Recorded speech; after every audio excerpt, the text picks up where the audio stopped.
ज्ञानेश्वर माऊली ज्ञानराज माऊली तुकाराम ज्ञानेश्वर माऊली ज्ञानराज माऊली तुकाराम मोकळ आभाळ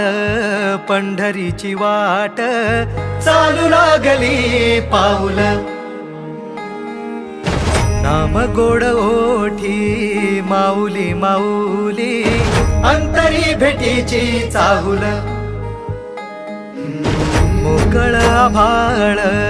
पंढरीची वाट चालू लागली पाऊल नाम गोड ओठी माऊली माऊली अंतरी भेटीची चाहुल निघाली पाऊले दर्शनी ध्यास लागला पंढरी हो असं या उरात दाटली